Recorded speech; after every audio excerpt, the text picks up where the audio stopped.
The first library we want to introduce is RockBLAS, which is probably the most widely used library for GPUs. Many different types of algorithms can be eventually converted to linear algebra operations, so that's why linear algebra is so common for GPUs to process. BLAS libraries in general is not an invention of the RockM platform. It is widely used in the high-performance computing domain, so many different languages have BLAS implementations.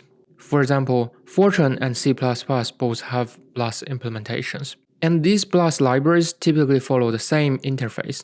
These APIs are grouped into 3 levels. Level 1 APIs are considered as scalar vector or vector-vector operations. For example, we have this scale operation, which performs x equals ax operation. So here this x is a vector or a matrix, and this a is a scalar. So it just simply multiplies every element by a scalar a. Here this API is named as scale. Scale, S-C-A-L, stands for the operation. The prefix s stands for single precision data. It can also be double precision data or complex data. And second, we have this SAXPY, SAXPY. AXPY stands for A multiplied by X and plus Y. So it's just slightly more complex than the scale operation. We also have S dot, which performs dot product operation. For level 2 operations, we start to have matrices. Level 2 operations performs vector to matrix operations. For example, we have this SGEMV operation. Here this MV stands for matrix and vector multiplication. And GE stands for general.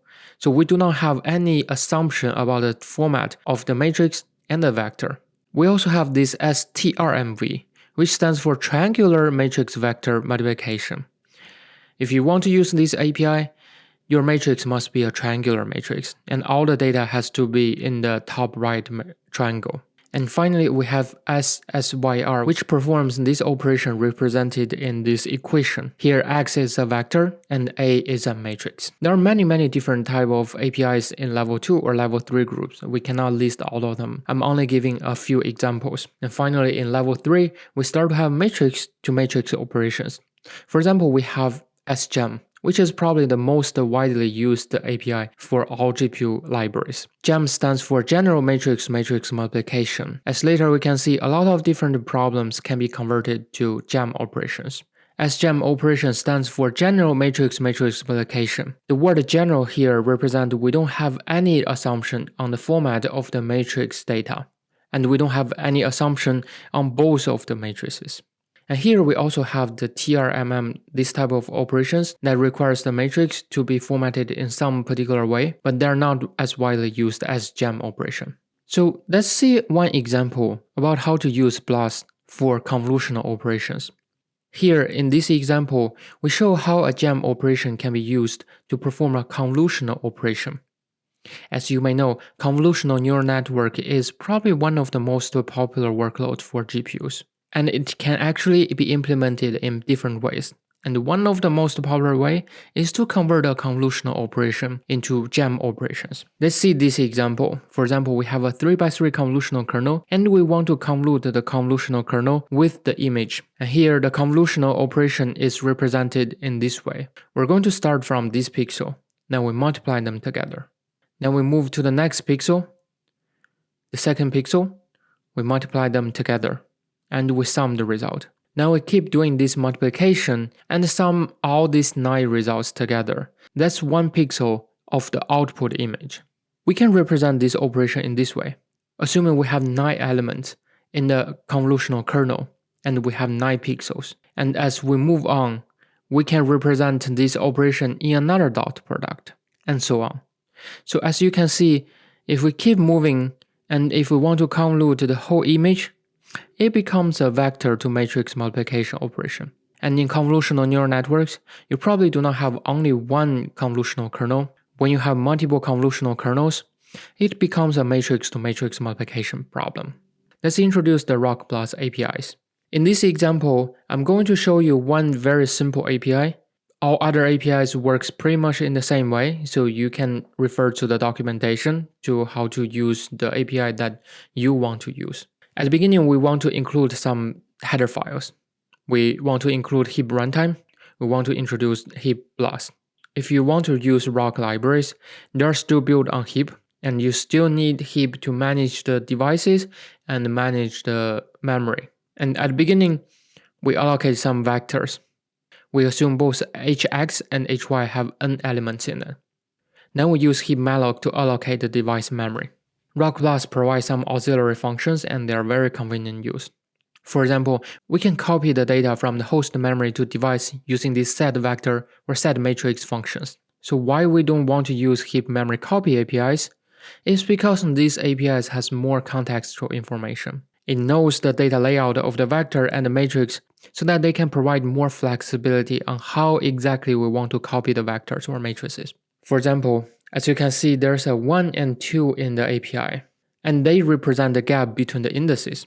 If we use 2 in the fourth argument in this API, as you can see, this line of code is equivalent to the following equations, like dx0 equals hx0, dx1 equals hx2. So the interval for the source matrix or the source vector will be 2. Next, we're getting ready to call these RockBLAS APIs. Before we call these RockBLAS APIs, we need to create a handle to store some contextual informations. So we need to create a handle and use this RockBLAS create handle API to instantiate a handle. Then we can call the API. And this API is as simple as a swap function, which basically swaps the data between dx and dy. The S letter before the swap stands for single precision data. Later on, we can see what other type of data that is supported. But for now, let's focus on single precision data, which is the most popular data type for GPUs. And finally, we can use other auxiliary functions to retrieve the data back from the GPU to the CPU. And here, we're using this getVector or getMatrix APIs. Finally, as a good citizen, let's free the resources. We free the dx dy, we also destroy the handle. So let's look at the big picture of this program. At the beginning, we allocate memory on the GPU. It's nothing special but regular HIP program. You should be already very familiar with this part.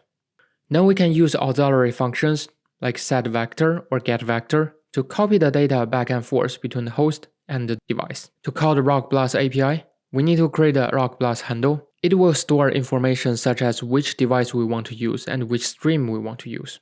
And finally, we can call the swap API or any API you want to use that is provided by the RockBLAS library. Finally, we free the resources, which is also regular HIP program, but you also need to remember to destroy the handle because it also occupies some memory.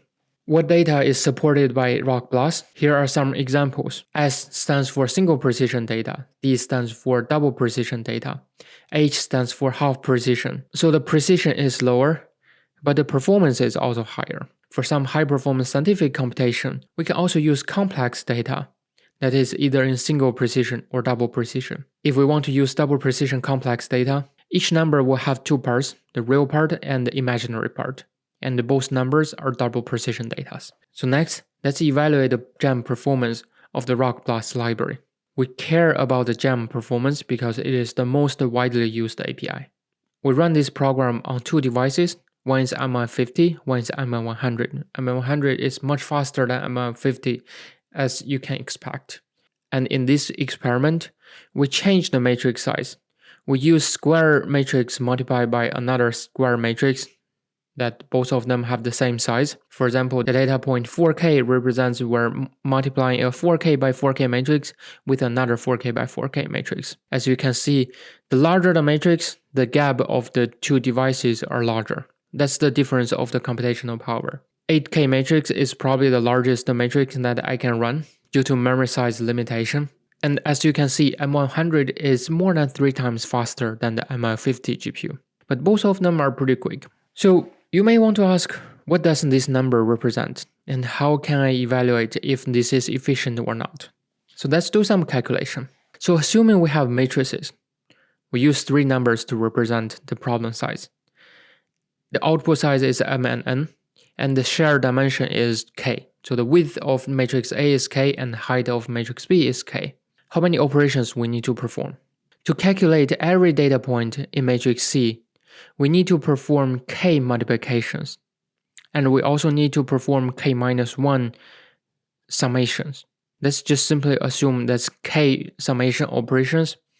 So to calculate each data point in matrix C, we need 2k operations. Since there are m multiplied by n data points in matrix C, the total number of operations is 2 multiplied by m multiplied by n and multiplied by k. So assuming we have 8192 for all m, n, and k, we can calculate the number of operations is 1.1 trillion, which is a relatively large number. So remember, in the AMD GPU internals, we have calculated the computational capability of GPUs. For compute unit, MI50 has 60 compute units and M1100 has 120 CUs. There are 4 SIMD per CU and 16 lanes per CU. These numbers are same for MI50 and M100. Instructions per cycle is 1, and operations per instruction is considered 2, and they run at different frequencies. M100 is slightly slower in terms of frequency. So we can calculate the flops. MI50 has 12.79 teraflops computational capability, while M1100 has 22 teraflops computational capability. Let's summarize the calculation so far. In terms of execution time, M150 can run this 8K by 8K multiplied by another 8K by 8K matrix in 95.7 milliseconds. M100 finish it in 30.4 milliseconds. The number of operations are the same. Both of them involved 1.1 trillion operations. And remember, this is theoretical operations required. In real GPU, as we may need to calculate some addresses, we may need to do some comparison, we may need to do some loops, the GPUs actually need to perform more operations than these theoretical values. And we can see the achieved flops, which is basically the number of operations divided by the execution time. So we can see MI50 can get 10.45 teraflops and the M100 has 32.84 teraflops. And then let's see the theoretical flops of the capability of the GPUs. MI50 can run at 12.79 teraflops and M100 can run 22 teraflops. So the utilization of MI50 is 81.7. Considering that this MI50 GPU may need to perform some operations other than these 1.1 trillion operations, this utilization is pretty high. But this M100 is amazing. It achieved 150% of utilization. How can it have a utilization that is higher than 100%? That is because we only considered the SIMD unit of this GPU, but M100 is equipped with matrix unit, which is much more efficient than SIMD unit. The M100 GPU is the first AMD GPU that equips the matrix unit, and it can perform this commonly used GEMM operation more efficiently as compared to older generation of GPUs.